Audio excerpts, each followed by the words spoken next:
Yo, yo, yo. What's good? What's good? It's Stormybman, and I am back. Welcoming you to the Friday Night Chop Session with Stormybman for this Friday, December 29th, 2023. And this is the last Friday night for the year of 2023 for Chop Sessions.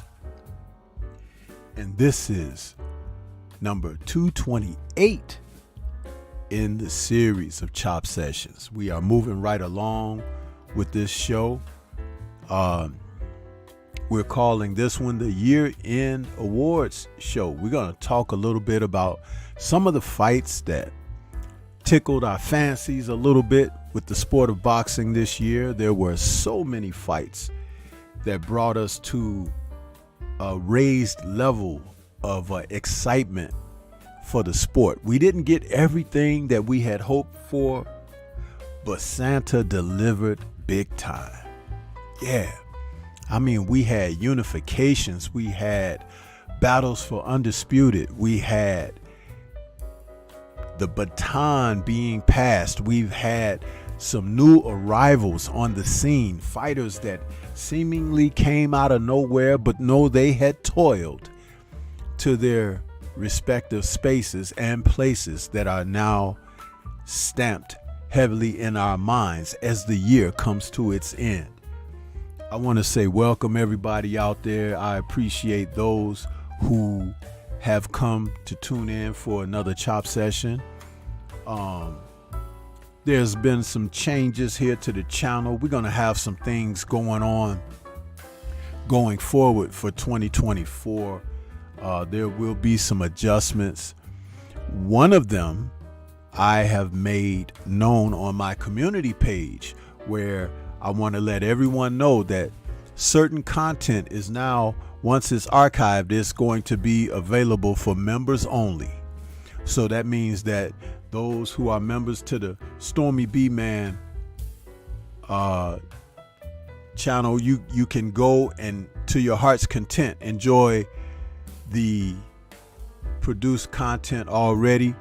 We are looking at all of the episodes of In the Eye of the Storm and all of the episodes of the Tuesday Tussle leading up to just this past Tuesdays.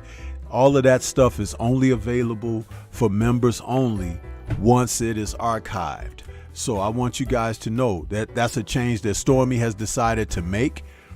But I do that for those who really sincerely support my channel and what I do here. Again, I'm always thinking about you guys. First and foremost, I call you my storm trackers because you be following right in the footsteps of what Stormy tries to leave out here for you as far as a blueprint to my perspective as I cover the sport of boxing. I want to say salute to my brother Drew Titan, LLC, out there in that super chat. He says, "Boxing, please," in my art hostage accent. Salute to Drew out there, man. Appreciate the donation, man. But yeah, you guys who have made the Stormybman channel grow by leaps and bounds. We're just a few subs away from 5,000. That seems so far away. It's like, my goodness, it take a long time to get here because people got that hesitancy, about hitting that button, to subscribe. It's like they'll watch, but they just be hesitant. Like, like ain't nobody asking you to spend no coins on that, bro. Hit the subscribe, hit the notification bell, and everything else Stormy takes care of. Now, it does cost to be a member, and the members' fees are on the membership page. So you can go and look at that and understand. But when you do sign up here, you sign up for good things, huh? Stormy is always working his best to try to do the best that he can with the content that he churns out here. And making members only content exclusive to my members is a priority. I will continue to have some of my premieres be available to members only first and then released to the public later. Not each and every one, but there will be selections. And when you see them pop up, oh, there's a video by Stormy. If you're a member, you'll have that access. You know what I mean? So that's what we're doing over here, along with some other changes. There'll be some changes in the merchandise in 2024. Some of the stuff that's always been available will still be there, but a few new items, you know, exclusives, as I would say, for you all. Again, we working around here trying to do some good things. Some good things. So, welcome everybody. Let's see who we got in the building. I see people are still filing in. Some are just still peeping through the blinds, as they've known to do, and the bushes, huh? Yeah, we got Shawalayas out there saying, let's go. Year ends awards show with those channel emojis. She says, Shabbat Shalom, Sensei and chat. Salute to you as well. She says, jab the like button as you enter, please, ladies and gentlemen. Yeah. Yahweh No Smoke is out there saying, Sensei, hashtag LDBC or nothing. What's good with you, Yahweh? Good to see you out there, man. Hope you're in good spirits. William Old School, my brother, is out there saying, salute Stormybman, peace, my brother. And y'all smash the like button, people, when entering the building. Peace. Yes, sir. Yes, sir. Dank Father is back with us. What's going on, Dank Father? Saying, prayers up, Sensei. Yes, sir. And who else we got out there? You guys are saluting each other. Antonio MMA is out there saying, salute, Sensei. What's going on with you, brother? And for right now, the rest of you guys are catching up with one another. So, you know, it's at this time that everybody likes to talk about the end of the year, their awards and, you know, what they have for Fight of the Year, Fighters of the Year, Coach of the Year, and all of that kind of stuff. And, you know, Stormy's got his little layout for that kind of stuff as well. But, you know, I don't do things the way everybody else do them. I have my own little flavor and way I like to hit that up. One of the things that I wanted to go over with you guys early on in the show, because we can talk a little bit about fights and fighters and what the year brought us. But I had an opportunity to update my thunderous top 10 list for both the women and the men in the sport of boxing. And it's going to be a little interesting on both ends, because some of you may look side-eye and some of you may say, okay, I can understand, I'm feeling it, you know. And then some of you still might even be hating, you know, hating. And that's okay too. You know what I mean? Because when you're hating like that, you know, there's plenty to be said about that, huh? There's plenty to be said about that. But just let it be known, Stormy can handle it all, whether you like what I'm doing or not, huh? Because as I say, you stick around here peeping out and, you know, looking back there. Even as I'm talking now, it says we have over 20-some people, but only 8 likes. You know what I mean? So that let y'all know that they here. But I come prepared at the same time. You know what I mean? That's for fucking with me, you no business born insecure motherfuckers!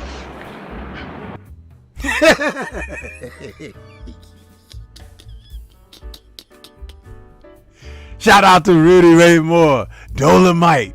Yeah. You see, this is what I'm talking about.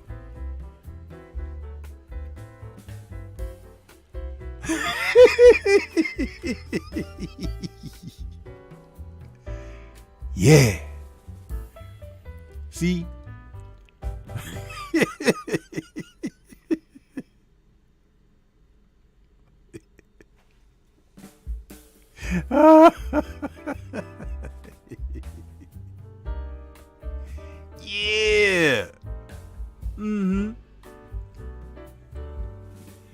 Dank Father says, I'm bowing to the sensei and emoji. Oh, okay. I got you there.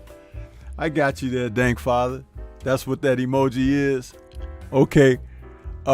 Salute to my brother, Ack Reacher, the Jab Jamboree. Just fell into the building. What's happening with you, bro? Listen, man. We can kick things off talking about the women's Thunderous Top 10. Now, some people might consider this a pound for pound list, but you know, my Thunderous Top 10, as I've explained in the past, and this goes for both the women and the men's divisions in the sport of boxing. This list is about those who have heavily impacted the sport, not only through the way that they fight in the ring, the matches and matchups that they face, but also how they carry themselves and are ambassadors in the sport. Now, there's one name that I omitted. I actually was updating the list and I realized that I left this particular participant off the list, but then I can justify somewhat of my bias toward this particular fighter being omitted from the list because she had previously been on the list. And I'll leave that open for you guys to figure it out when we go over this list. But yeah, you know, to be able to talk about the sport, you know, you have to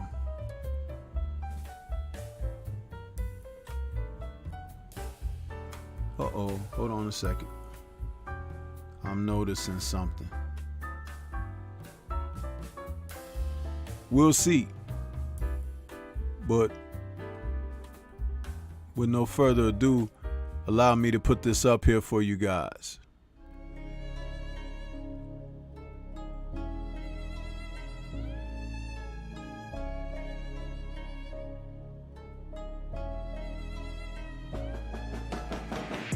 My list consists of some fighters who have been on there. A couple of them have jockeyed for position and have been moved around, but there's a couple of new entries on this list. And I said, you know what? I have my reasons. So, with no further ado, we'll count it down from number 10. Entering the women's Thunderous Top 10 with stellar performances. This young lady has been crushing the opposition. I had said earlier in the year that I expected her to become a champion by the end of the year, and she did just that in her last match. We're talking Caroline Dubois, whom I have tabbed the best fighter in the Dubois family.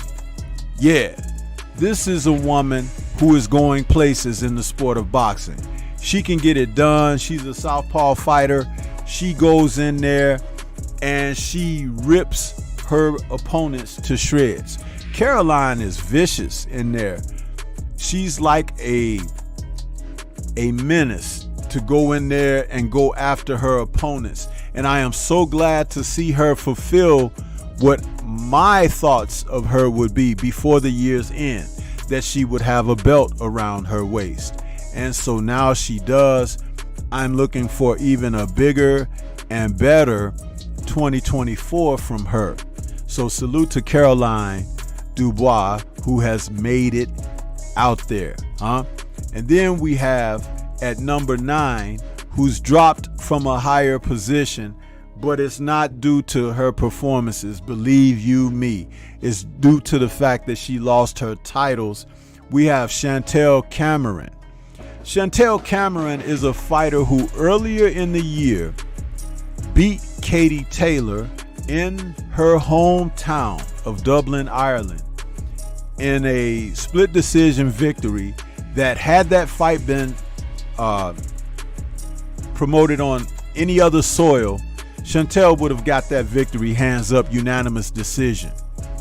And late in the year, she fought Katie in a rematch in Dublin again, and in a fight that saw her drop Katie in the first round with a jab to the upper body that was not counted as a knockdown.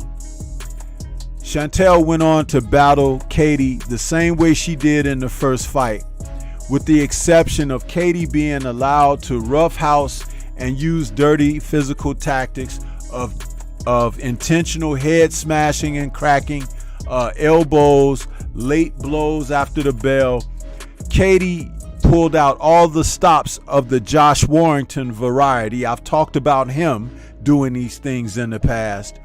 And Chantel's face was battered at the end of this fight, the rematch, due to Katie's roughhousing and illegal tactics that she was never, not in 10 rounds, warned of. Not once. And I am of the belief that, you know what, when you have a really solid fighter like that, and this is a direct message to Chantel's people who handle her career, you know what? Don't let her go over to Ireland no more. Please don't do that, because they're not going to do anything but continue this and build upon that. But again, had that rematch been fought anywhere, like in the UK or in Australia or somewhere else, Chantel would have gotten a nod.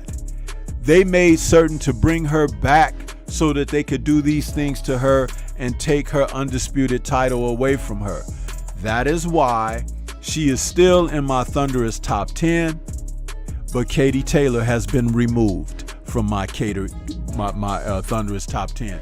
Katie Taylor is a dirty fighter. She had gotten away from that for a little bit, but all you have to do is go back and ask a few other fighters like McCaskill, and you can ask Natasha Jonas, you can ask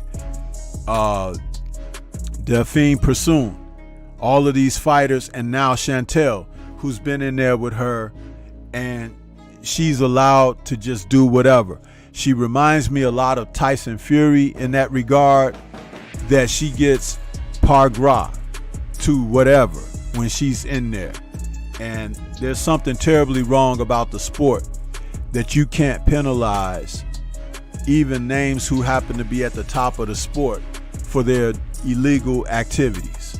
I mean, I have a huge axe to grind when it comes to that. At number 8, we have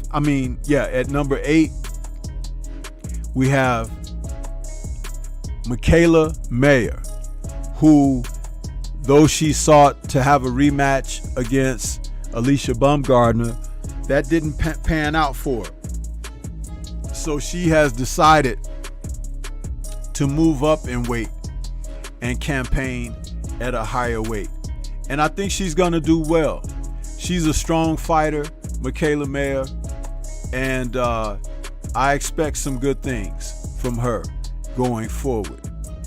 She has a big card coming up in January. And I'll say this, with her being able to do what she does in there, she's gonna fare okay. She's gonna fare okay. But her fight coming up for that super welter title against Natasha Jonas, it'll be January 20th in Liverpool, the UK.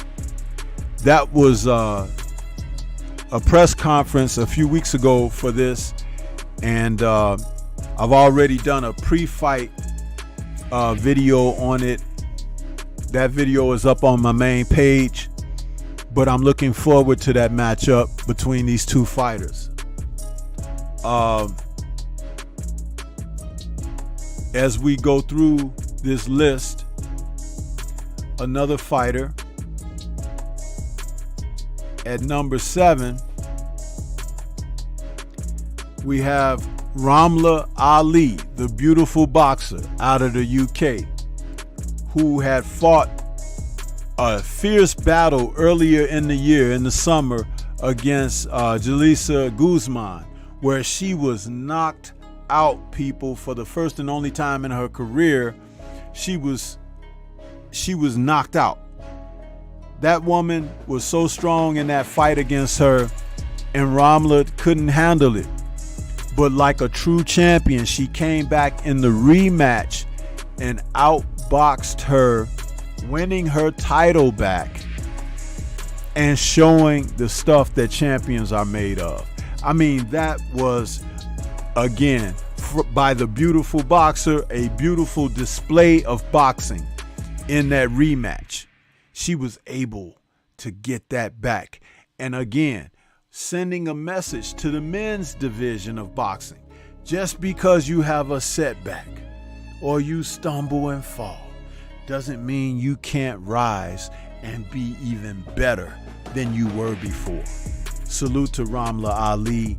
I'm looking for her to be back in 2024 and taking on those challenges. Again, you hear Stormybman talking about these women boxers, it's because I talk about the sport of boxing. I don't omit, I include. And you have to take your hat off to fighters who perform like this. Okay, at number 6, we've got back in the saddle again, though she fought in one of the ugliest fights that I've ever seen in my life just recently, just a few weeks ago. Franchon Cruz Discern is back with the unified titles after her victory over Shadesha Green. And though, like I said, that was a tough on the eye type battle, I have to acknowledge that Franchon, being at the top of her profession in the division where she competes, hey, she got it done. No matter how much I didn't like it or whatever, I still give credit to what she's accomplished and where she is in the sport. So she's sitting pat at number 6 of the Thunderous Top 10. At number 5, we have Terry Harper, a fighter who's still out there plugging away even after she was stopped a couple of years ago by Alicia Baumgardner. Here she is back at the championship level again and competing like a champion does. Again, showing the signs and the resilience of a fighter who's had a setback and able to come back and perform at the highest level and return to championship form. At number 4, we have Seniesa Estrada. This little pint of dynamite is a dynamite fighter. And now that she's over there on ESPN, they'll market her as much as they can, but she still gets lost in the shuffle a little bit because Bob Arum doesn't really like to promote the ladies of boxing. Seniesa would do a lot better if she was working out with DAZN and Matchroom, because she could get a whole bunch more fights and looks over there and cards to compete on. But she's still a quality fighter, champion, and she likes to get at it, Super Bad is her nickname, and that's what she is when she's in the ring. She goes upside her opponent's heads, and that's what it is. Yeah. At number 3, we have Amanda Serrano, the ultimate ambassador of the sport. She really should be number 2. But Amanda Serrano has shown the quality fighter that she is, and for the duration that she's been in the sport, she's had a lot of fights, people. But she is a fighter who represents well. And in her most recent performance, she fought a 12-round, 3-minute round championship fight.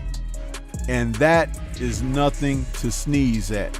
When she was asked to do that, she wanted to make certain that she made a statement for women's boxing saying a championship fight should be 12 3-minute rounds. And she relinquished her WBC featherweight title a few weeks ago because of the WBC does not want to sanction 3-minute rounds in boxing for women. So she gave up their title. So she's no longer undisputed. But that's the only reason that she's not undisputed, because of the WBC and their funny moves. You can't make this stuff up with Mauricio Sulaiman and what he's doing over there. What a disgrace to the sport of boxing this man is. And he misrepresents the sport at every waking turn that he can. Listen, she fought 12 3-minute rounds against Ramos. She dominated Ramos in that fight, and she looked every bit the real deal, as her nickname and my favorite men's fighter's nickname, Evander. Hey, Amanda is the same. She's the real deal. So much respect to her. And as I said, she is truly the ambassador for women's boxing. At number 2, we have someone who is probably one of the more popular fighters. She's like the Ryan Garcia, the pretty girl of boxing, and that is Alicia Baumgardner, who is still the bomb, by the way, in the ring. I ain't talking about outside the ring for some of you guys out there like William. William? Understand that, William. I say your name one more time, William.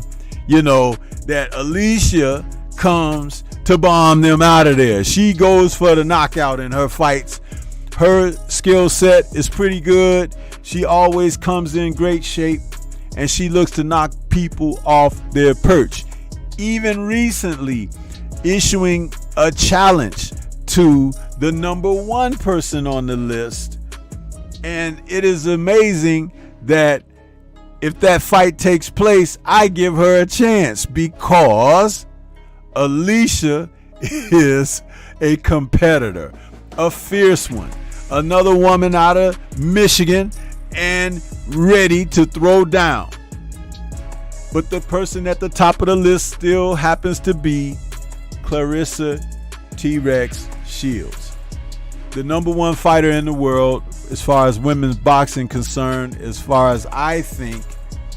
But maybe 2024 will bring some changes for Clarissa.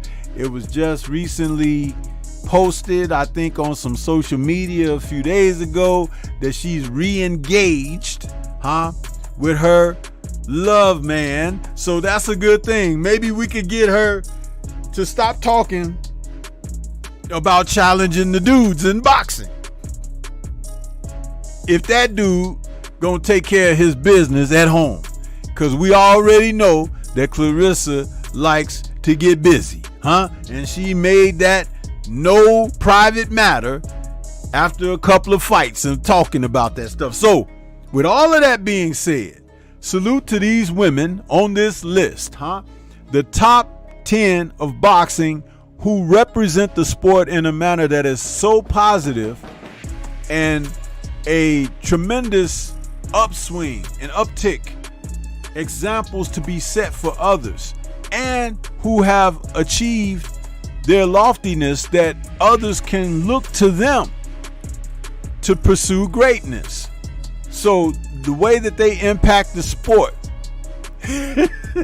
let it just be known that those are my thoughts about these women. And for those that may not like the list or whatever, hey, it's okay. You can always go make your own list.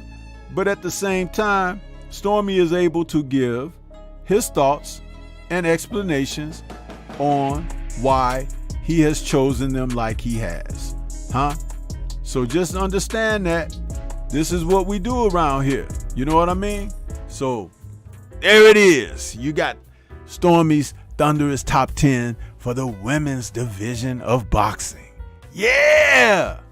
As we close out 2023, I want to go to the chat for a minute and see what y'all saying out there. I thought I saw a couple of funny comments out there.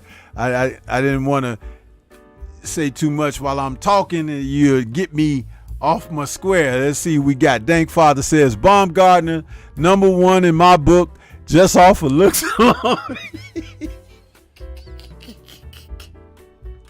Oh boy, yeah, I can expect that, you know. Shavalaya is like there with the flames. She likes the list. William says that cut in the fight was an elbow by Katie. Hey man, listen, that's why Katie ain't on my list, man. If she could have fought the fight and won that fight fair and square, she could have possibly made the list. But the fact that they made Chantel come back to Dublin to fight again, and they let Katie do all of those physical illegal tactics against her, and then on top of all of that, didn't score Chantel's knockdown in the first round that would have made Katie behind on points from opening. No. You know what? She's been given too much privilege, man. And I'm sorry. I took her off the list. I took her off of there. Universal Truth is in the building saying salute Stormy and the chat. What's happening, Universal? Good to see you out there. Shower says Scrappy is what I call her. Talking about who? You talking about one of the lady fighters I was talking about earlier. And William says, hell yeah, the bomb. Shower says, didn't stop her from going off on the bomb. Yeah. William says, she can bomb me anytime. I knew this, you know. Listen, when we get to talking about Alicia, William, why is it that William is always present when I get to talking about? We have some days when William don't be there. He just be missing in action. But boy, you start talking about these ladies in the sport and William pops up like, here I are. He's like showing up, man. Ready for class with an apple and everything. What's up with that, William, man? You must have knew Stormy was going to say something about those ladies tonight because you was here bright and early.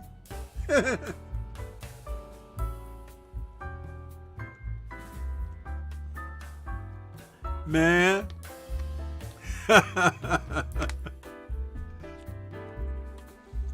Yeah. Boy, I tell you. It cracks me up, though. But that's what I like about this, you know, because we can have fun and laugh about it, you know. But yeah. Universal Truth says, always. Shower says, you talking about Sinisa. Okay, she's scrappy. Yes, she is. They call her super bad, and she be in there fighting. She's tough as iron, man. Kind of favor J-Lo a little bit, you know, but she's a Mexican fighter, I believe. And I know Mexicans and Puerto Ricans don't like to equate themselves with each other, but she's not a bad-looking woman. That's all I'm saying. And she's a little bitty thing, too. And she go in there, and she be going for it, bro. I tell you. William says, I'm not missing the ladies. I know that's right.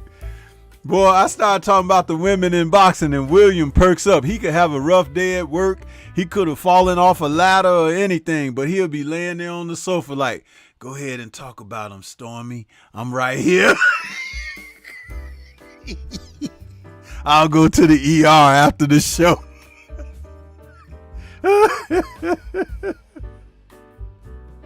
Oh, man. That just cracks me up, though. Yeah, man. It cracks me up. Shower says, yeah, she's a scrappy little something. Isn't she, though? And she's not in a bad fight. She's always... How did that little bitty person like that have so much fight in them, man? It's like, my goodness. You know what I mean? But she's been boxing since she was a little girl. And she's good. I give her credit.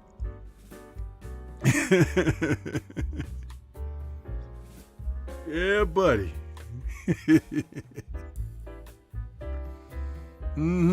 So what do y'all think about that women's Thunderous Top 10 for Stormy? What you guys think on that? Give me a thumbs up if you guys like that list and the way I broke it down about those women. Give me a thumbs up if you liked it. You can give me a thumbs down if you didn't like it. I'm not going to be mad at you. I'm just saying that I want to get a feel for what you guys think about that, because You know, it lets you know that I pay attention to those top fighters in the sport. And all of those, really, they come from different divisions. Michaela and Alicia were in the same division at one time, and so was what's her name? The one British girl I said. But they were all in the same division. Now Michaela's moved up, Alicia's moved on, and Terry Harper has moved on as well. So, but yeah, great fighters, man, great fighters. And they're all a little bit different too with their abilities, right? They're all a little bit different if you notice. You know. But yeah. Oh, by the way, did you guys notice the new intro to the Friday night chop session? I debuted that this evening. What you guys think of the new intro for the show?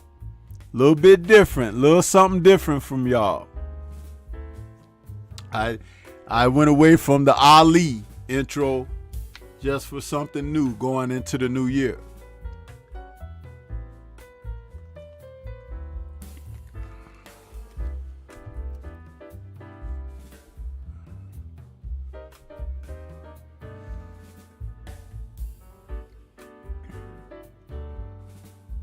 William says Estrada can definitely fight and she's nice to look at. See? That's what I'm talking about. That's what I'm talking about.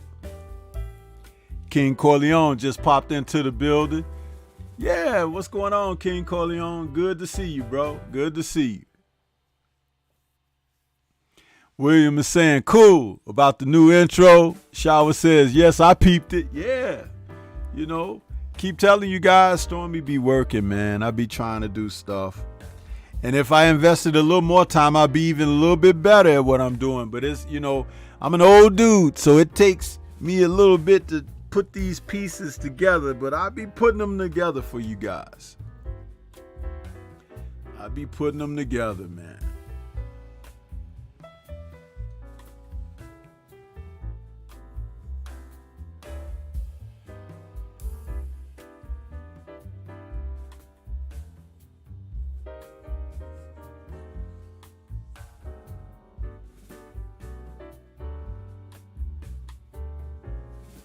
Yeah, buddy.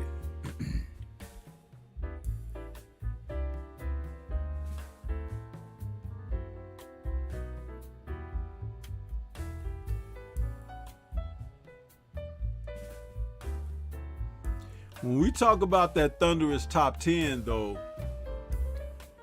I can't stress enough about it's not just a pound for pound list when it comes to my way of looking at these fighters. Again, like I said, it's how they impact the sport. Whether it's through their box office and the revenue that they generate when they fight. It's how they hold the respect in the sport. It's how they have, you know, that type of can't wait factor. Can't wait to see them again and things of that nature. Of course, it comes down to their abilities in the ring and whatnot too. Who they're fighting. Are they fighting the top fighters? The results of their fights. Guys who could pitch shutouts, guys who can produce knockouts, all of that. That's what that's all about.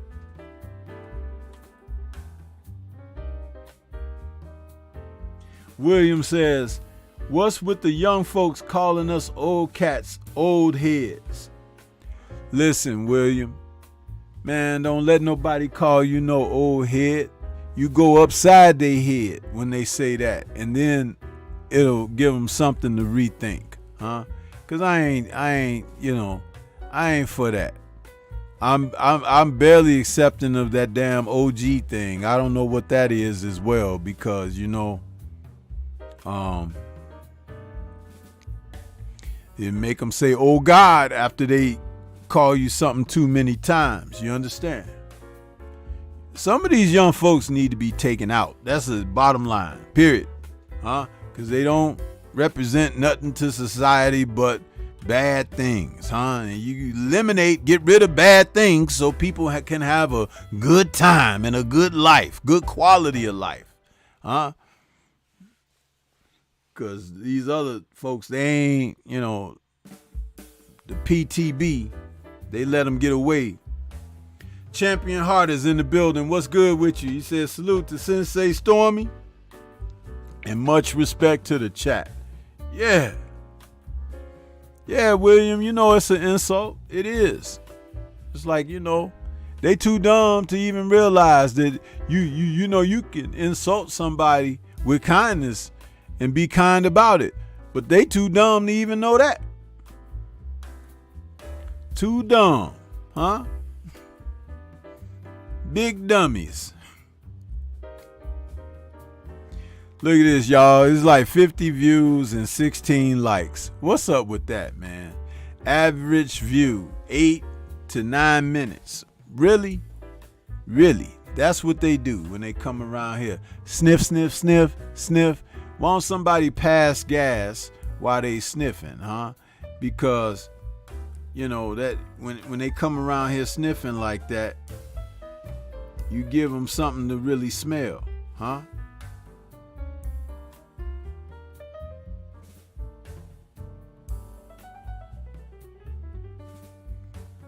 They coming around here sniffing. Let's give them something to sniff, When they come around here like that, give them something to sniff. What do you think, William? Should I give them something to sniff when they come in here poking their nose in and out around here? Yeah.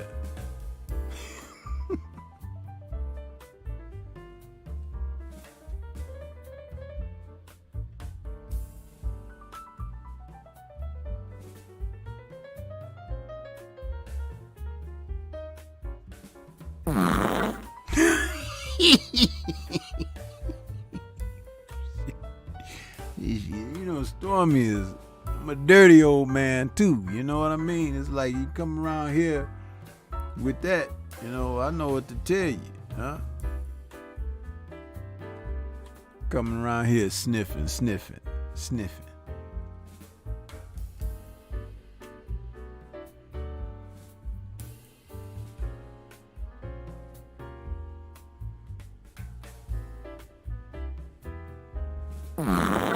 Yeah, that was a wet one right there. Yeah,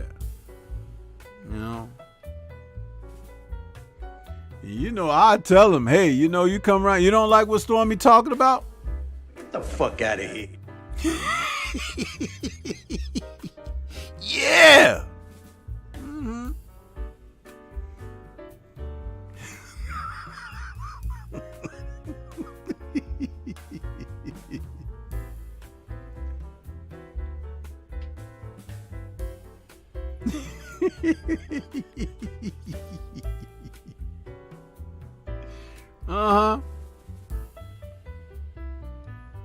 Yeah.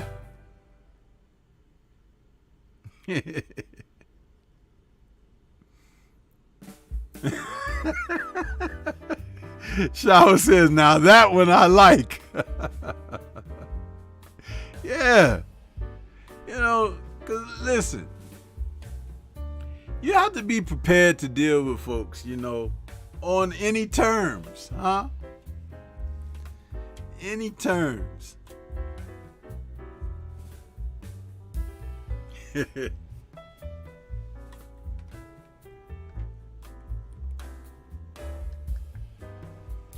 But let's move on into my my men's thunderous top 10, because that right there for the end of the year, we got some movers and shakers in the men's division of boxing with the thunderous top 10, and you guys can let me know your thoughts on this.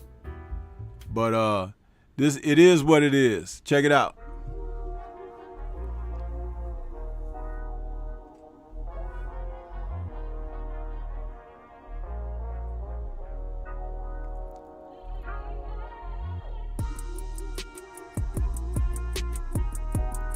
Now, the men's division of the Thunderous Top 10 happens to be something that a lot of people, may not be down with or down for.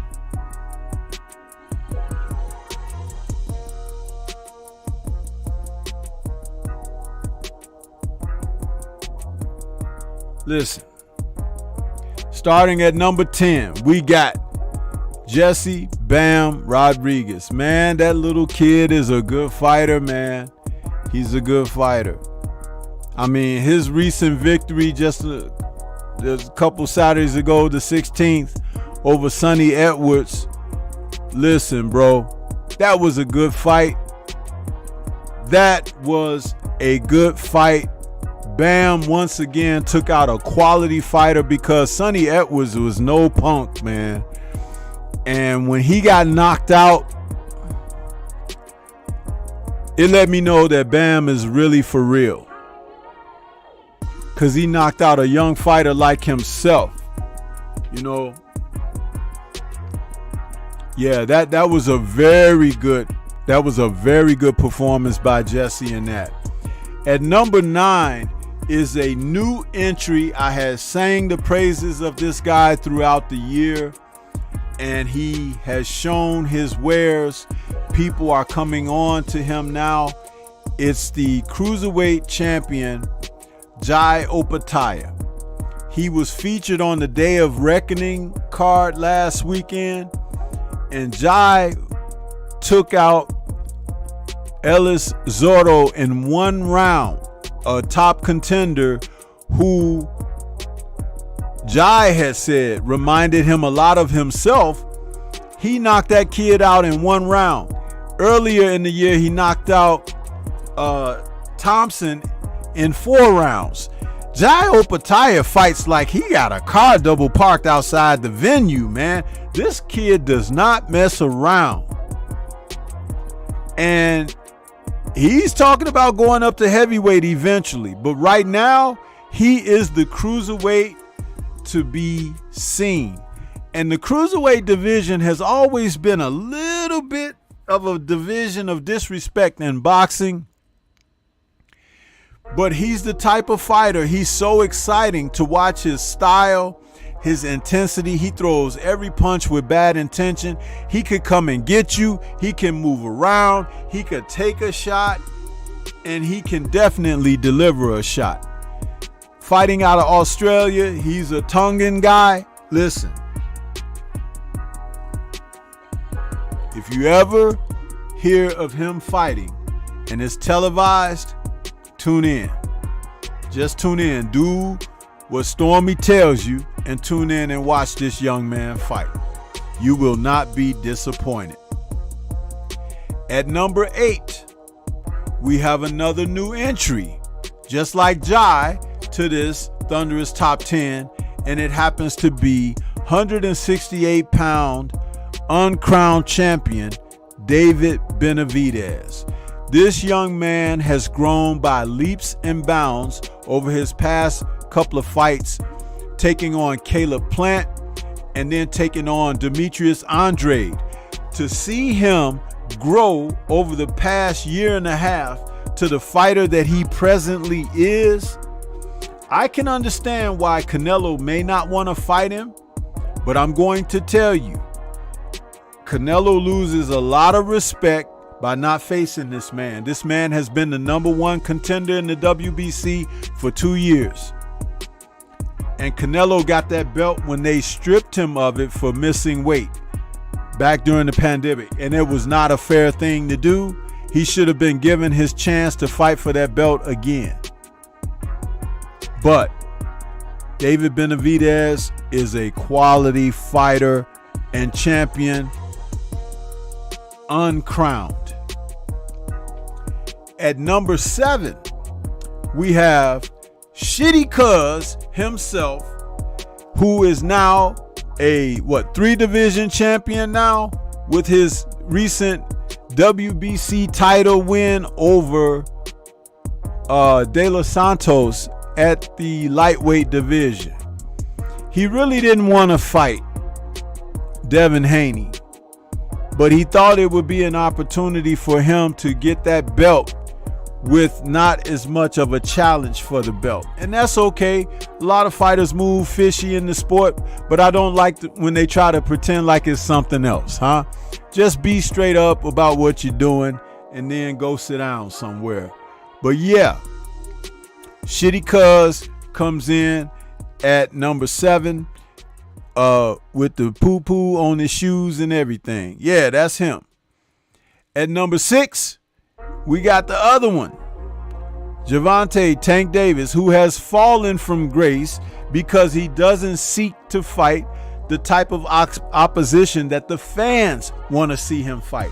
Now, his handlers, they have their own plans, and that's to siphon and suck up all the money they can off of him without putting him in at risk before they cash out. But I do believe the day is coming soon when we're going to really find out what Gervonta Tank Davis is all about. He's on everybody's lips right now, except for Stormy, because as a fighter in the sport, he is on this list, but he's dropping because he used to be higher on this list. And he can drop ever more when you talk about fighters like Opataya, Rodriguez, and Benavidez. He could easily drop down beneath those guys because of who they are fighting and the performances that they're turning in and the moves that they're making in the sport of boxing. At a solid 5 is lightweight WBA champion Dmitry Bivol, the god of Canelo. Let me say it one more time. The god of Canelo. The man who made Canelo, turned him into a fish, huh? He swam away. He swam away back down to 168. And even when Dmitry said, I can come down to 168 from light heavy and fight you for your undisputed title down there. Listen, this is the thing. Canelo don't want no parts of Dmitry Bivol. He realized when he plucked that cherry off the vine, it was a little poisonous for him, huh? And he realized, you know what? I don't want no smoke there. So he went back down to 168. And he said, I could go back down to 168 and face smaller middleweights than me and beat up on them, huh? And look spectacular. Such was the case against Jermell Charlo. But Dmitry Bivol is just a phone call away. He actually said in the interview that the guy didn't even want to negotiate the rematch terms. He just walked away, changed his phone number, and left the hotel that he was staying in. Yeah, Dmitry tried. He really tried, y'all. He said that Canelo went back to speaking Spanish only when they were trying to contact him about another fight.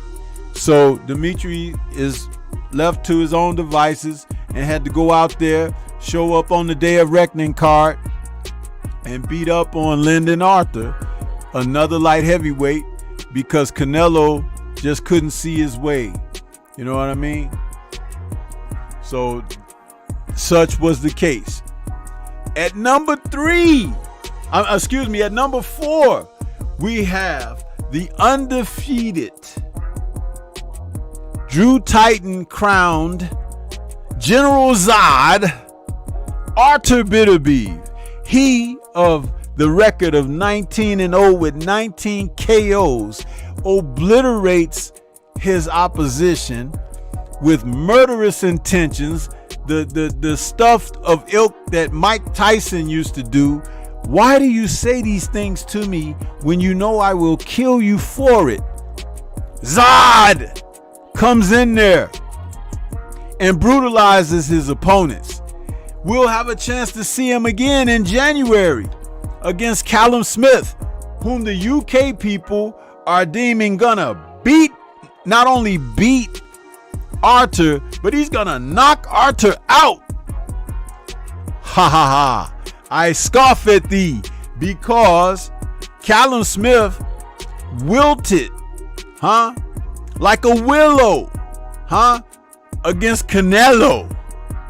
And if anyone wants to try to compare Canelo and Arthur, all you got to think about is, why did Canelo not select Arthur instead of Bivol when he decided to go for the light heavyweight title? Especially since Arthur had 2 titles at that time. He's got 3 now, Bivol having the last one. But no, Canelo said, no mas, no mas. Do you think I'm a fool? That's what Canelo said in Spanish. Yeah. So Arthur Bitterbeef is going to crush Callum Smith, and the Smith making machine out of the UK, because they will sin no more after Callum hits the floor. Bars. That's Stormybman. You heard it here. At number 3, we have the man and legend in the making, the dream, Devin Haney. This young man here, man, let me tell you guys something. Over the past year and a half, he has done some things that really stand out in the sport of boxing. Becoming the undisputed lightweight champion, defending the title at lightweight, and then moving up to face the 2-time junior welterweight champion, Regis Smurf Prograis, and battered Prograis like he was the god of Prograis, Yeah, he beat him so bad that I don't think Regis won a round. He also touched the canvas when he said that the schoolboy Devin couldn't pop, and he was gonna do all sorts of ugly things and nasty, dirty, Creole, things to Devin, from Louisiana, Yeah, but Devin showed him what was up. I watched that fight a couple of nights ago, and I had visions of Sugar Ray Leonard in my head as I watched Devin move around that guy, pepper him with shots, put him down on the floor, rock him, all those kind of things. And then to see the lumps on Regis' head at the post-fight press conference, I smiled like I was a relative in the audience at Devin's performance. He deserved every lump that was on his head, because he talked all of that stuff in the pre-fight. And where is his trainer now? The guy who had the biggest mouth since Don King at a press conference, talking all that stuff about Devin, He disappeared, Did he go back to stripping? Is he going back to being a gigolo, as they say? Yeah! That's what's up. Anyway, I digress. But at number 2, we got a man, a myth and legend in the making, from those junior featherweight division in Naoya Inoue, who just fought this past Tuesday for the undisputed junior featherweight title against Marlon Tapales. I must say, Inoue is the real deal, y'all. People can get mad at him and everything, but he's the real deal. He's like Julian Jackson down there at that weight, beating up on those men. And Tapales fought a hell of a fight, much better than Stephen Fulton did. And Stephen Fulton was highly touted over Tapales and everyone else in that division. But he gave some good fighting in that match against Inoue. And now Inoue joins Terrence Bud Crawford as the second man in the 4-belt era as a 2-time undisputed fighter. And he did it in a faster period of time than Bud Crawford did, but at the same time, we acknowledge his accomplishments. So it's going to be interesting to see what's up for him in 2024. There are some good fighters out there. He might even get in there against Akhmadaliev. If he gets in there against them, that is going to be a knockdown, drag out for however long it lasts. I don't think it goes past 6 or 7, but I want to see those guys. And Inoue is a vulnerable fighter. He gets hit, y'all. Shout out to Nonito Donaire, who broke his eye socket and had him hurt in their fight. Good fight, but Nonito was a little past his prime, you know what I'm saying?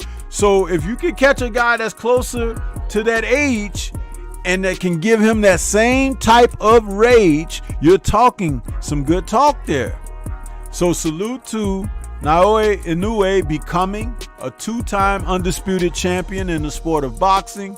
He's representing out of Japan, and he right now down there, he is the man. Now at number 1, who has held his number 1 spot on the Stormybman Thunderous Top 10 for a little bit now, for a few months, is Terrence Bud Crawford. Terrence Bud Crawford, with his victory over Errol Spence Jr. earlier this year, made himself a 2-division undisputed champion.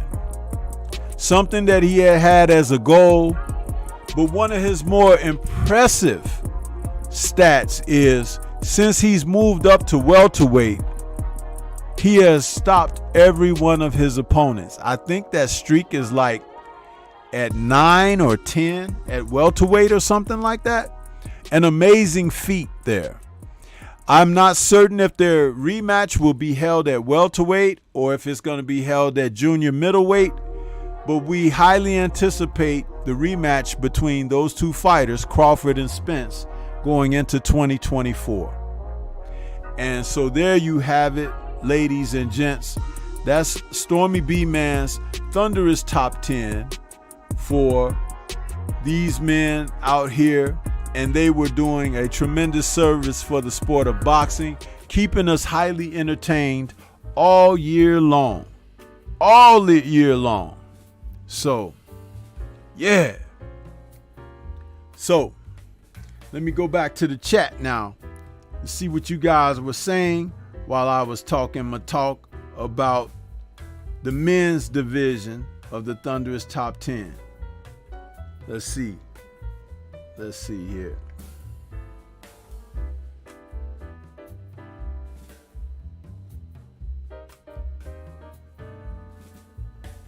William Old School said, good list.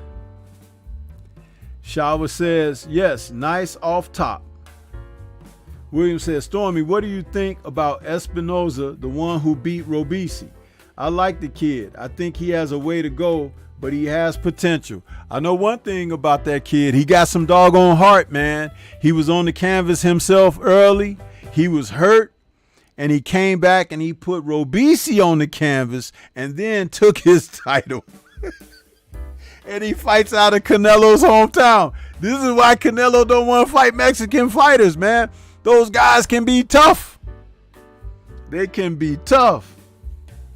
Champion Hart says those Tongans are superior human. Yeah, bro. I told you, man. That's why I call them the Tongans, bro. They don't be messing around. Champion Hart says, Shitty Cuz and Davis is probably the only two I would exclude from this list, but this is a good top 10. No, they deserve to be on there, but they need to be fighting other people. They really do. They need to be fighting other people. Shitty Cuz had a chance against De Los Santos to make a statement fight, and he didn't do that. He didn't. Champion Heart says, the God of Canelo. He's laughing at me saying that.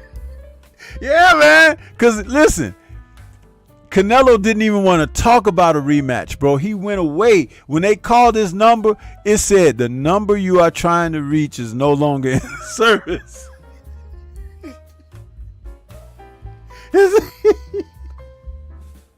Hey, man, it's the truth. It's the truth.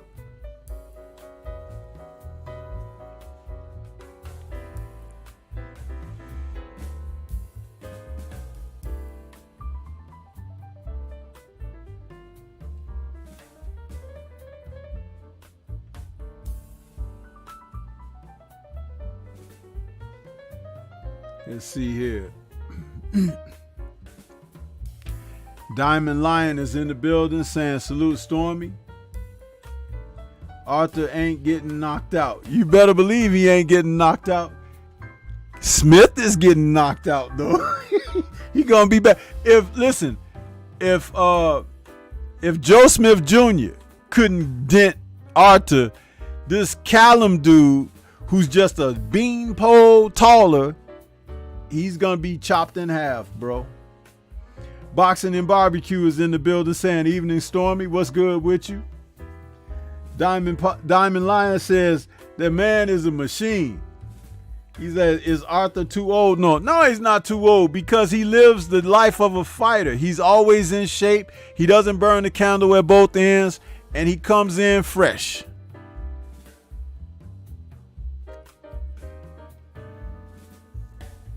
He says, Devin is a breath of fresh air. Yep. He says, bump all the limbs and Callums. That's right. William says, Shava, I can see Better Be retiring undefeated because Mauricio keeps him from becoming undisputed. Yeah. Mauricio is holding up a lot of things in the sport of boxing. People should campaign to have that guy removed.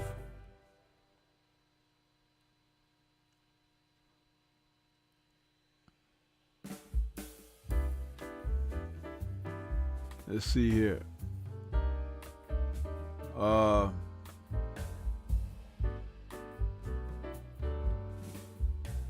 Main Event Mark is in the building.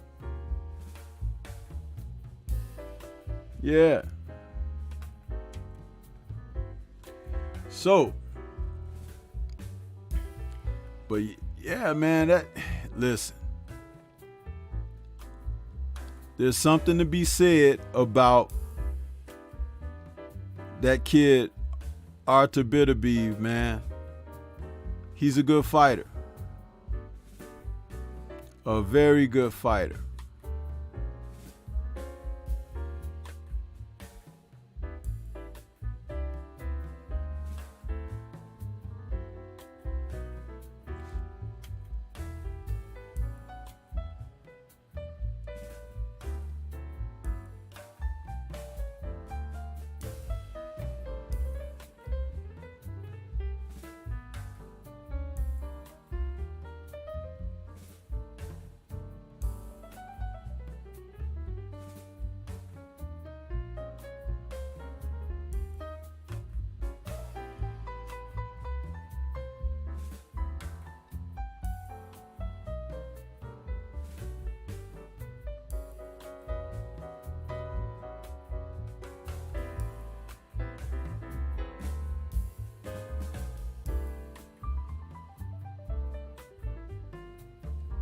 Oh yeah, I'm trying to get things a little bit ready for you guys.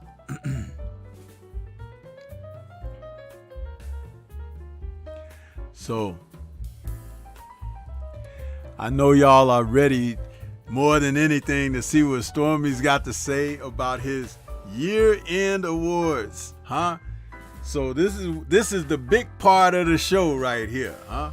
This is the part where all of y'all get to go home crying because your favorite dudes, huh, may be here or maybe not, huh? But this is what it's all about, huh? Bringing you to this. The part of the show, I worked hard on this and I thought about it for a minute. We got a few people that we're going to talk about here. One of the awards I want to come up with is, like prospect of the year. A young man who is going to transition from prospect to contender very quickly, as early as, I would say, early next year, the first quarter or half of next year, 2024. I can see this young man transitioning right to a contender.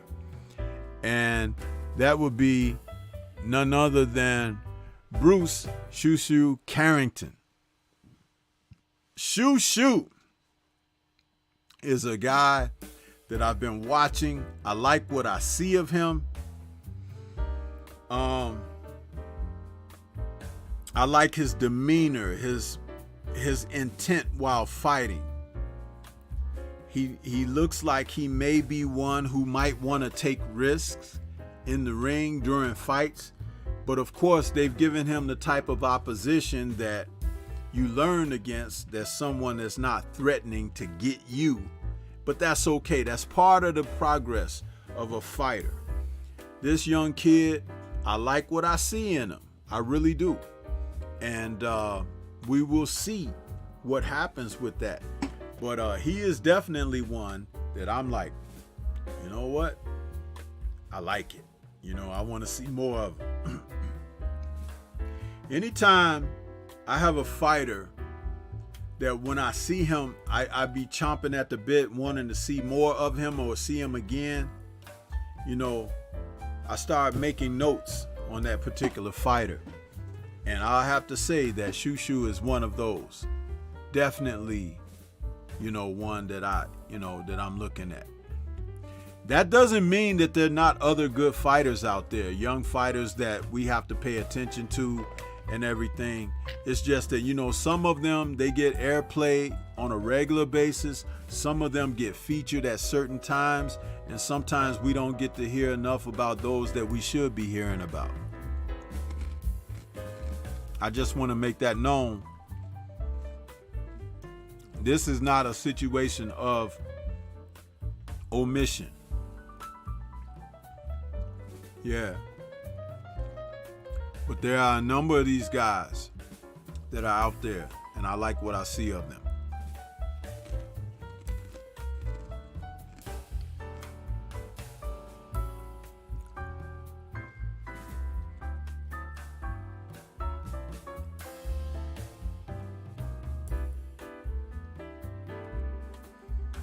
Another for the women's division of boxing that I was talking about, and you heard me say about her earlier, winning her first belt, and that is Caroline Dubois.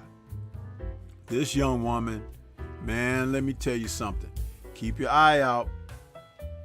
And I'll tell some of you young guys like William, I'll tell you something, a secret. I've seen her dressed up and made up, William. I think you would like it, huh? Yeah!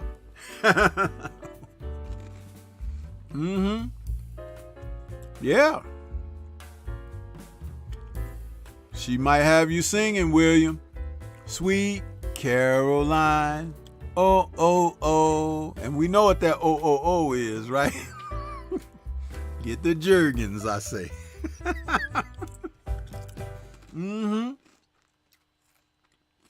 Yeah, man.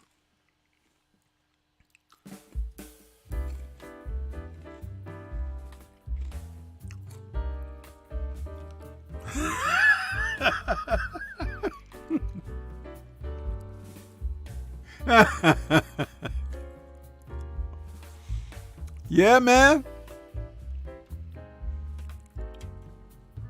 Yeah, you got to check her out dressed up, man. You know, Stormy, I told you, Stormy be out here studying, bro. I don't be messing around. Huh? I be studying, man, putting in the work. Stormy put in that work. I keep telling you, when I make these videos, y'all don't appreciate it. It'd be like, there's another video by Stormy. Let me see what this guy over here is talking about.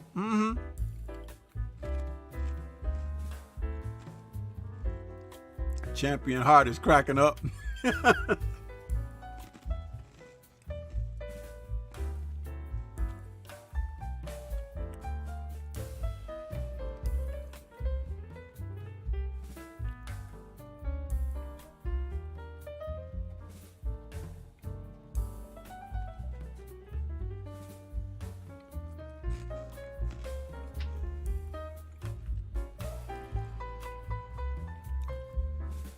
I have a upset of the year, robbery of the year. It's kind of like the same thing in my eyes. But there was a little fight a few months back. Yeah, William, you're gonna have to go and do some investigating like Stormy did, bro. And like I said, you'll probably come back and tell me like, hey Stormy, you'll be doing this. The thumbs up. Yeah. Listen. This fight between Jaime Munguia and Sergey Derenchenko, man. Listen. Jaime Munguia did not win this fight, y'all. They gave him the decision. Sergey Derenchenko has been in some tough fights, but he has 2 losses on his record that were not losses. One was that fight a couple of years back against Triple G, and then this fight definitely. He did not lose this fight. He did everything but knock the bobble off the bobblehead doll, which is Jaime Munguia. Now, Munguia got a knockdown on him late in the fight, but that didn't displace everything that Derenchenko had done earlier in the fight.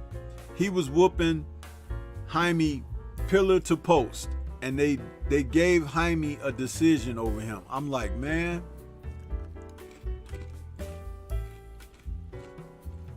my post fight during that, I talked about it. I was very upset. Very upset.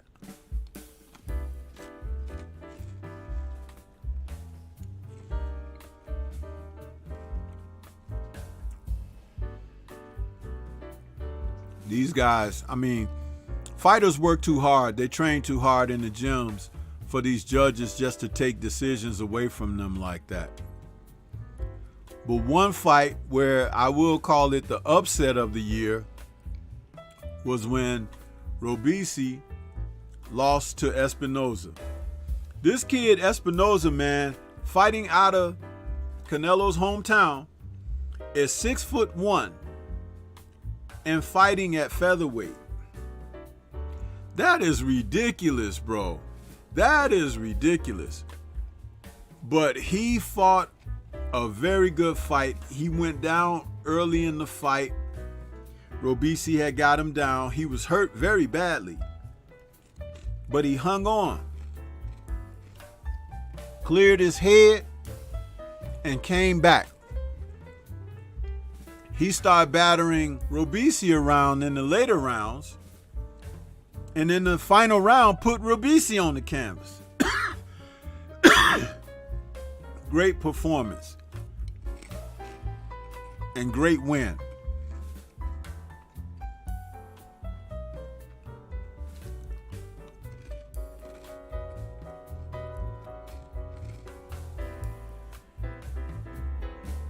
So this was a good fight.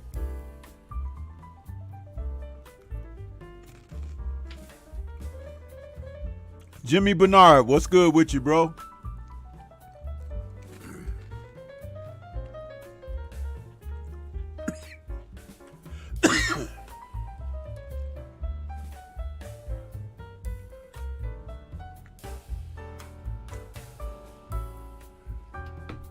Yeah, William, he did hurt Robisi multiple times. I saw that. It was a good fight. And you know, again, what's interesting is that when you put these guys in and you don't know what somebody has, you can get fights like this. But it's fights like this that'll make the guys hesitant about fighting quality opposition in the future.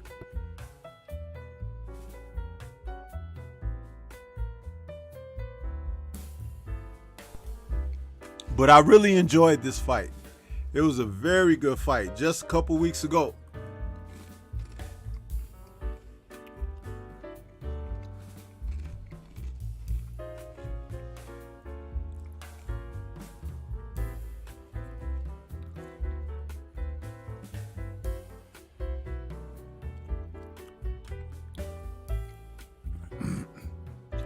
Now, in the women's division of boxing, my KO of the year, it's unfortunate, but it's true. Julissa Guzman knockout of Ramla Ali. No one saw that coming.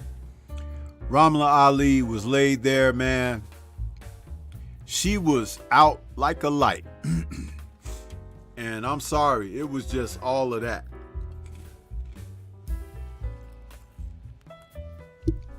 But Ramla got her in the rematch before the end of the year. She come right back 6 months later. She showed her wares, and I will not doubt Ramla going forward in the future.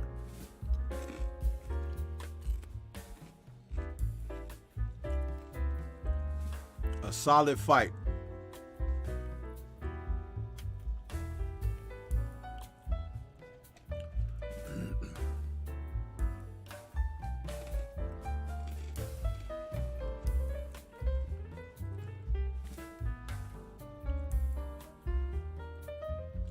Yeah, William, I've seen the kid.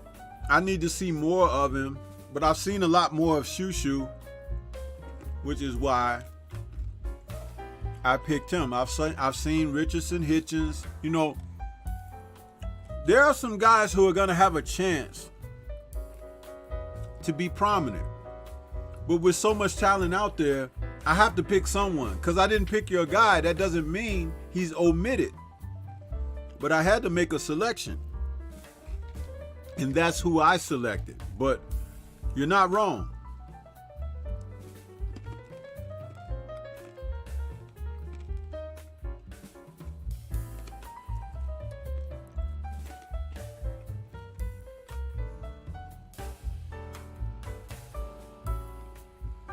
Now, in the men's division of boxing, the KO of the year was an unexpected performance, but it was great all the same. And people loved it for a variety of reasons. But my selection for KO of the year is Jose Valenzuela over Chris Colbert. Yeah! My people, these people, yeah. Valenzuela did us all a solid, man. Everybody bought rounds that night, and it became something.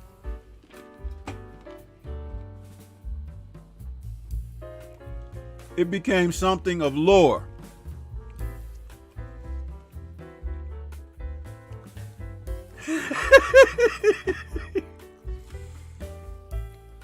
And he caught him in the vaunted triangle, huh? Also, Colbert waving off his coaches and trainers when they was trying to yell instructions at him. He's like, look, I got this, man. Be cool. Shut up. I know what I'm doing. Boom. He was asleep.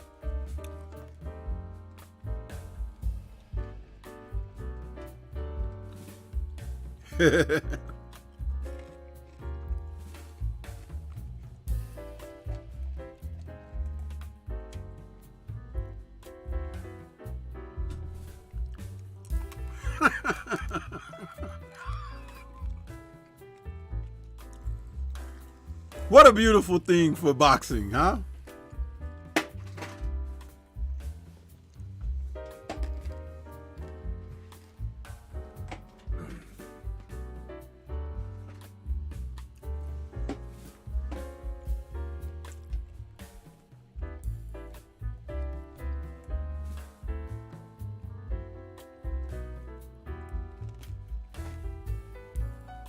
I love it, man. It's like the boxing gods were delivering this year like a son of a gun, man. It was like...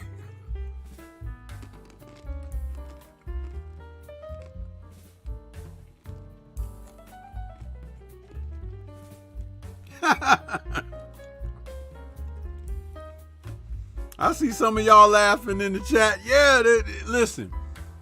When he got knocked out, you can't tell me you weren't happy. You can't tell me.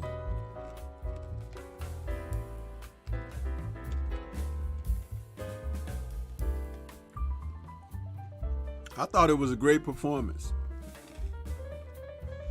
Y'all do know that could have been a first round knockout, though.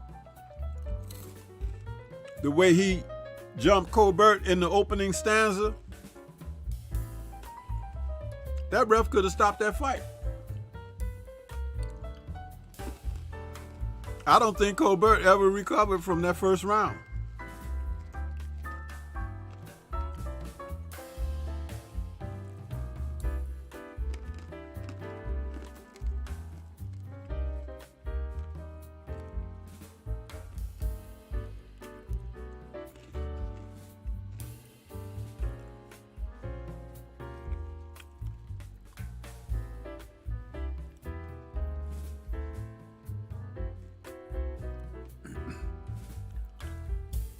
Now we'll take a moment.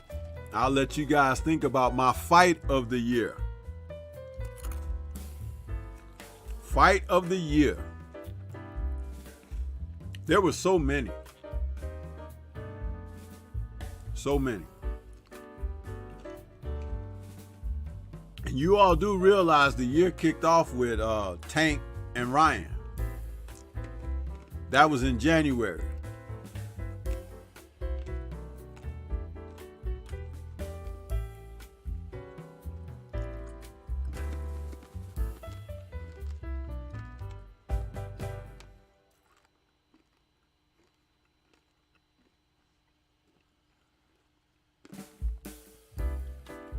Shaw says, I was happy. I felt like it was pathetic. All I could do is shake my head. And then what he said after about being 1-1, I was like, dude, yeah. He was still knocked out, Shaw. He didn't know what he was saying.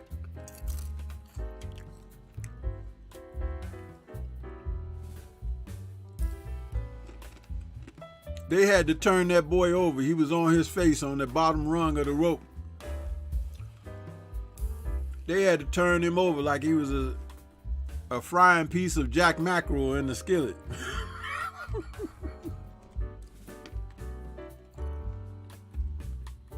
No.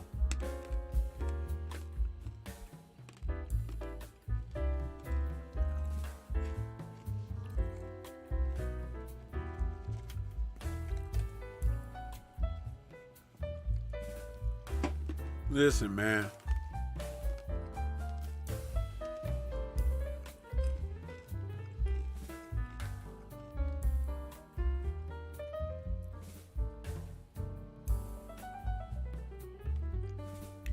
My fight of the year.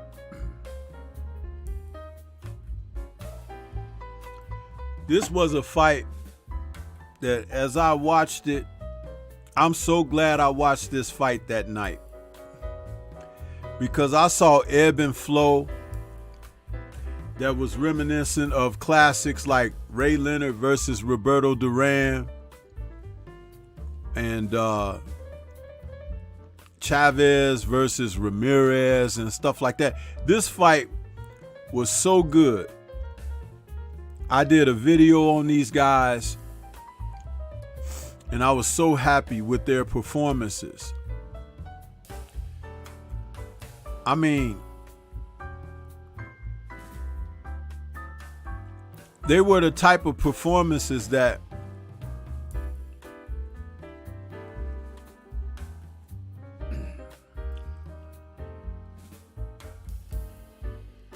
I mean, it was only a month ago.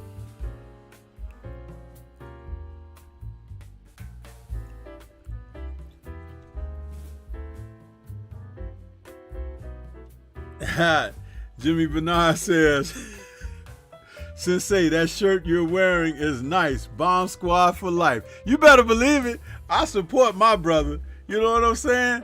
Deontay, listen, man. They can say whatever they want to say. It's Bomb Squad for life. You got that right.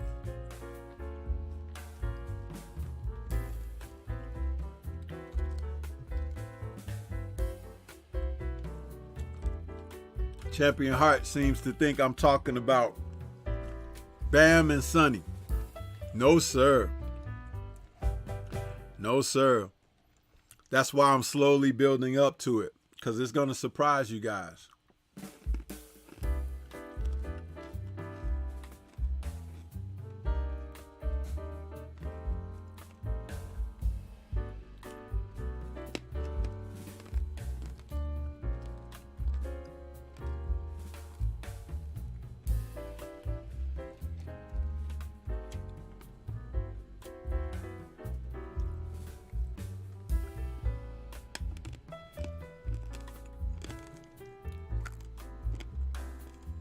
Okay, I've held you guys in suspense long enough. My fight of the year, Oshaki Foster and Rocky Hernandez. Dude, this fight right here, this fight was like a Rocky movie, man. It truly was. Oshaki fought the first 4 or 5 rounds, and though he was winning the rounds, his corner told him, you losing this fight. Because he was basically flicking the jab and moving around. And they were like, you losing this fight. And he was like, I'm losing. He's like, yeah, we in Mexico, fool. And you doing all of that, you're going to have to do more than that. They're going to be giving him these close rounds. And they were not lying to him. So,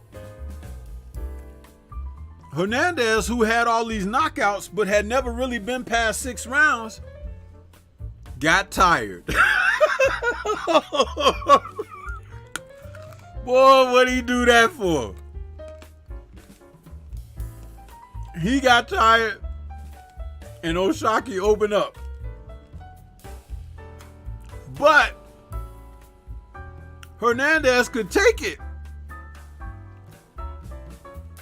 He nailed Oshaki with a punch in like the 9th or 10th round, and Oshaki was hurt. He was like stumbling around.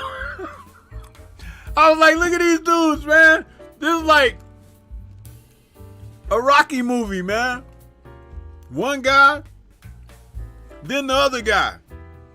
And the worst part of it is Oshaki is defending this title in this guy's hometown in Mexico. And they was fighting in what appeared to be like a 6-foot ring. It's a small ass ring. Man.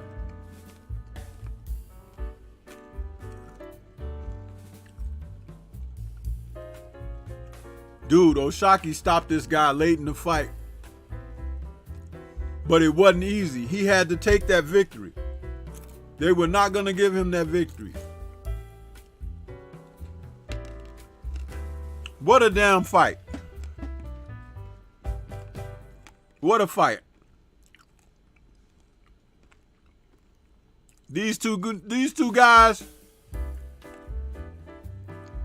that's why I said it's my fight of the year, man.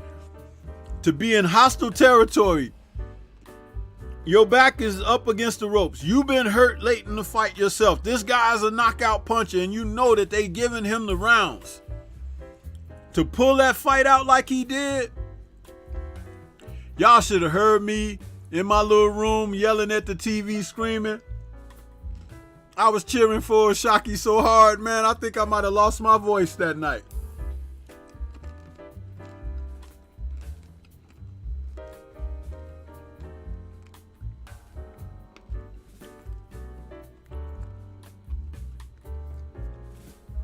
Salute to Pro Boxing Media TV. Says, salute Stormy B-Man. First time tuning in. Great show. Hey man, welcome. Welcome to the Stormybman channel. Hit that subscribe button. Listen, this fight right here is worth a revisit. To watch it again, if you guys seen this fight, it was a darn good fight, man. It was a darn good fight. Oshaki had to pull that fight out. If that final bell would have rang, they would have taken his title from him. Eddie Hearn looked like a sick puppy after that fight.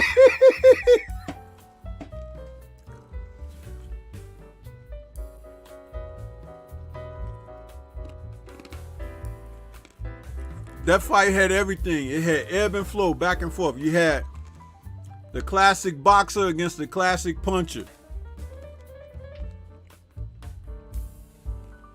You had the narrative of the guy fighting in another guy's hostile territory. All of that stuff that makes for great drama in a fight. These men faced all of it, and it was great. It was wonderful. I enjoyed every moment of that fight.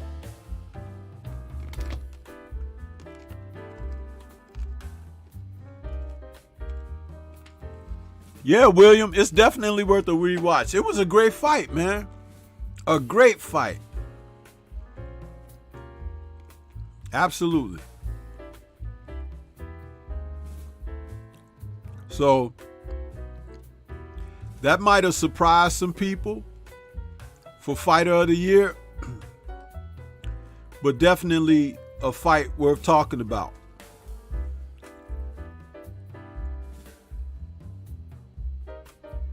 Now,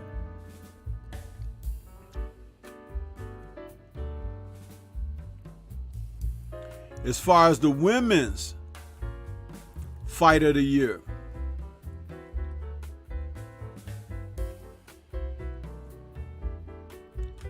this fight was another one where we saw Amanda Serrano in her fight for her title, which was at the time, it was the undisputed title minus the WBC. But when she took on Cruz,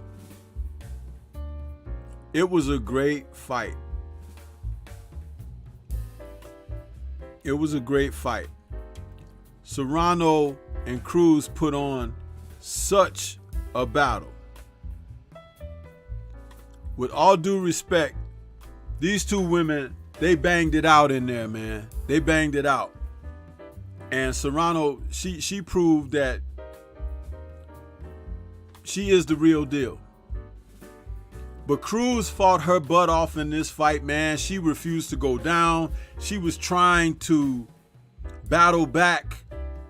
It was the same type of ebb and flow that I spoke of with Oshaki and Hernandez. But listen, man, for these two women to battle like they did, you know that they just don't get paid enough for what they do.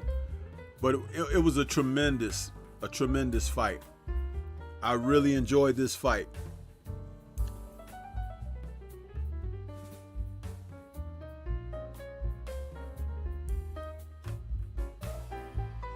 Yeah. Boxing and barbecue, that's very true. That's very true. So, yeah. But I tell you, see, that's the wonderful thing about boxing. You think you know what's going to happen, and then these fighters get in there, and somebody decides, I ain't going down tonight. You know what I mean?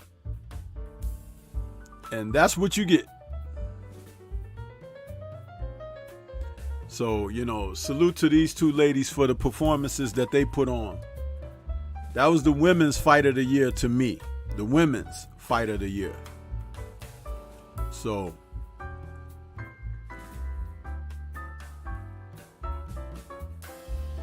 now coupled with that, I'll go ahead and give my women's Fighter of the Year, which I kind of gave it away a little bit when I was talking, but Amanda Serrano is my women's Fighter of the Year. With what she was able to do as an ambassador to the sport, fighting a couple of times, defending her undisputed title, representing women's boxing with that 12 3-minute round championship defense, you know, and standing up for herself in the sport of boxing, saying that, you know, the WBC can take their belt if they don't want to even consider women fighting championship rounds of 3 minutes and 12 rounds. Hey, salute to, you know, the real deal, Mana Serrano. As I said earlier, when I spoke about her in my Thunderous Top 10, she is representing like nobody else in the sport. And I really respect what she's doing in the sport.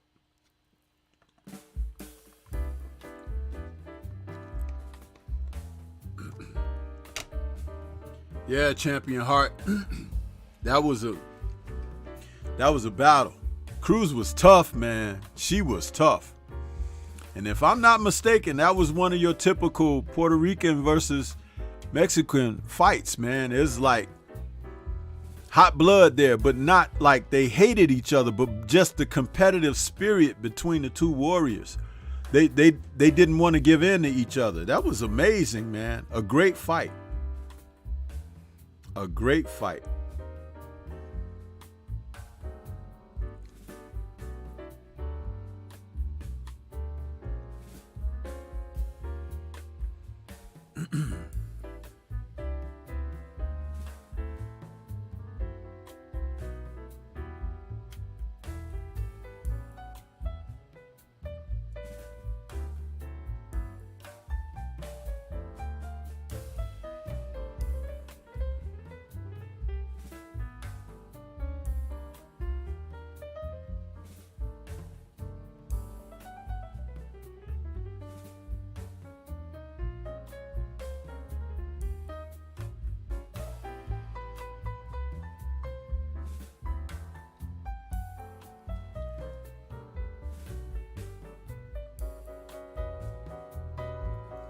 Now, my fighter of the year. This is where we come down to the nitty and the gritty, huh? This one right here, it should be no surprise. You know, it should be no surprise. It should be no surprise. But it's because of the accomplishments. It's because of the determination to not just be a wallflower, but to go out there and to conquer, to slay dragons, and to seek other regions. I have to give it up to Devin Haney, my fighter of the year. Devin has come to show us what it was like for old school boxing. And at such young age, he's only 25 years old. And as long as he keeps himself in good shape and keeps himself out of harm's way in the ring, the sky's the limit for this young man. And earlier, I talked about, you know, his defeat of Regis Prograis. I had referred back to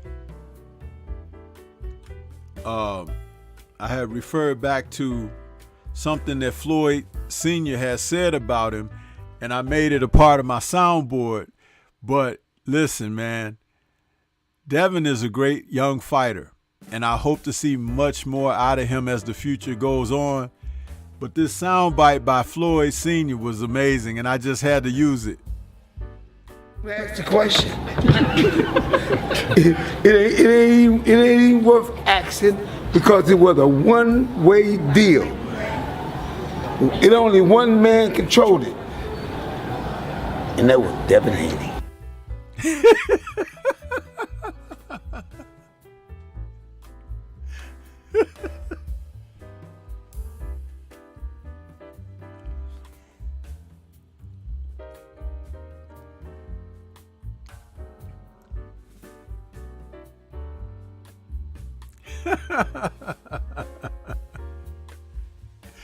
That's a perfect soundbite from Floyd Sr., man.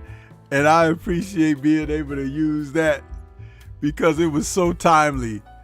I used it the night of the fight when he defeated Regis. I played it so many times on the post-fight, and my next day, the answering the bell. But that's forever in my rotation now, talking about Devin, man. He is a good young fighter, man. And he's a throwback. He's a throwback. I got nothing but respect for him and what he's doing out there in the sport.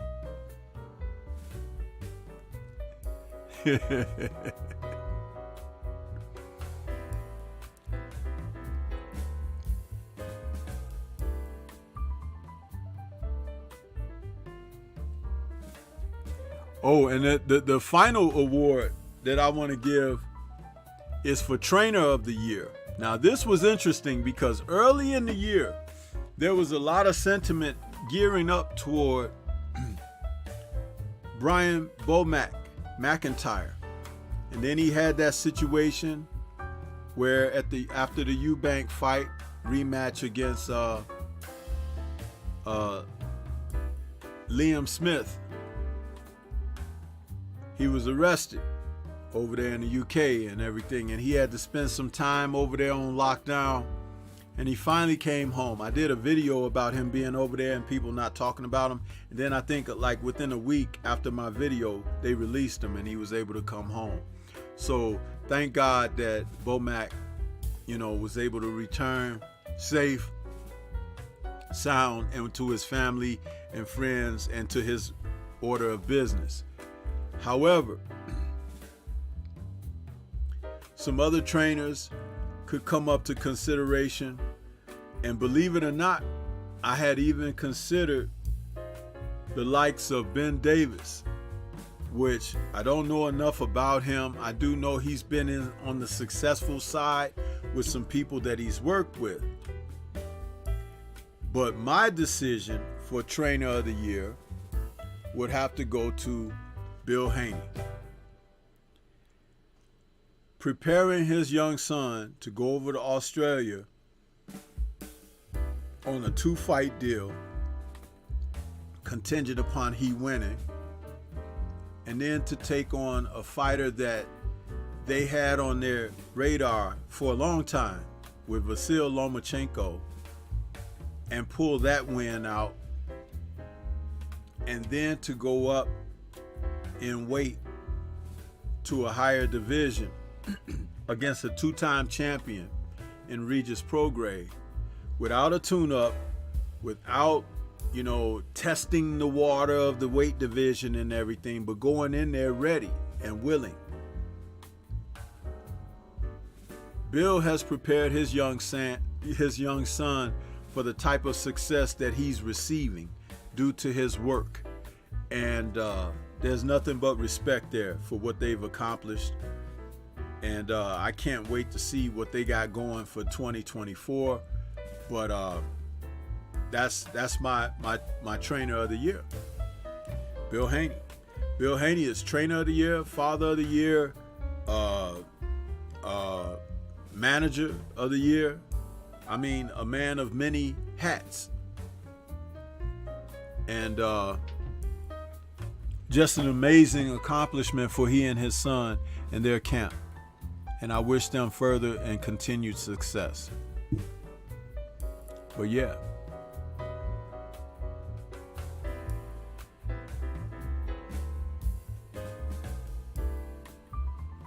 Yep, so.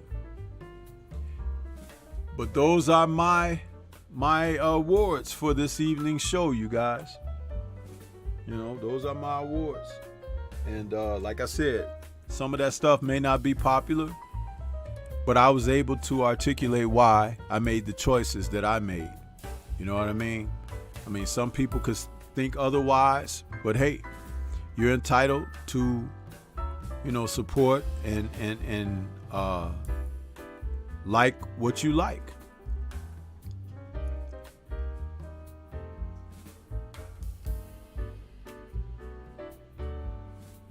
So, but that's it. you know. And as we get ready to pull through this, I want to take a quick moment out to acknowledge my brother, the Focus Ball. Yeah! Get ready to take your striking game to the next level with the Focus Ball. Dramatically improved footwork, timing, head movement, hand-eye coordination, reflex, and overall fight IQ. It's lightweight and extremely portable, so you can train every time, everywhere. When you don't have a coach to do mitt work, get a Focus Ball. When you don't have a heavy bag to hit, get a Focus Ball. When you don't have a sparring partner, get yourself a Focus Ball. And when you just want to have fun punching and kicking, get a Focus Ball. When you train with the Focus Ball, you train your eyes and your brain to read punches so that you can hit and not get hit, making this very simple device a must-have for all combat sports athletes and enthusiasts alike. So if you want to take your striking game to the next level, don't wait. Get the Focus Ball now.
Yes, sir. So as we come to the end of another year, I want to say thank you to all of my supporters and subscribers to the channel, man. I try to always do my best to do what I do here with you guys. I come up with certain ideas and everything. Try to keep things humorous from time to time. But I really appreciate the love and support. We have grown steadily since I started on this endeavor like 4 years ago. And it's been heartfelt, the true support that I have received from you guys. So, just know that I appreciate you so much. And I look forward to even bigger and better things in 2024. So, with that being said, we'll catch you guys next week on another Friday night chop session. Peace to everybody. Have a happy and safe new year. And we're gone.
Is this not why you are here?